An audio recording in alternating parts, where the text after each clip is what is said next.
യുഎസിലെ കൊളറാഡോയിൽ നിന്നും ട്രാവലിംഗ് സ്വപ്നവുമായി ട്രെവർഹാൻ ഇറങ്ങുമ്പോൾ അവനെ എല്ലാവരും പിന്തിരിപ്പിക്കാനാണ് ശ്രമിച്ചത്.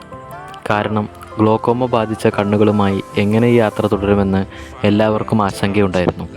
എന്നാൽ അവന് കൂട്ടായി മറ്റൊരാൾ ആത്മവിശ്വാസം നൽകിക്കൊണ്ട് യാത്രയിൽ പങ്കുചേരാൻ തീരുമാനിച്ചു. വേറാരുമല്ല, മെലാനി നെക്റ്റ്. സ്പൈന ബിഫിഡ ബാധിച്ച് ചെറുപ്പം മുതലേ വീൽചെയറിൽ ജീവിതം മുന്നോട്ട് നയിച്ചിരുന്ന മെലാനി ഇങ്ങനെയൊരു ആഗ്രഹത്തിന് കൂട്ടുനിന്ന് ഒപ്പം യാത്ര ചെയ്യാൻ തയ്യാറായപ്പോൾ എല്ലാവരും പറഞ്ഞത് ഒരിക്കലും പോസിബിളല്ല. പക്ഷേ ഇരുവരും ശക്തമായ ആഗ്രഹത്തോടെ തന്നെ യാത്രയ്ക്കിറങ്ങാൻ തീരുമാനിച്ചു.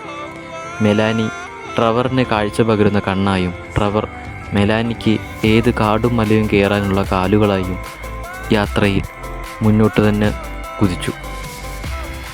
ആഗ്രഹം ശക്തമായാൽ ശാരീരിക പരിമിതികളൊന്നും തന്നെ വിലങ്ങുതടികളാവില്ല എന്ന് അവർ ഇതിലൂടെ തെളിയിച്ചു.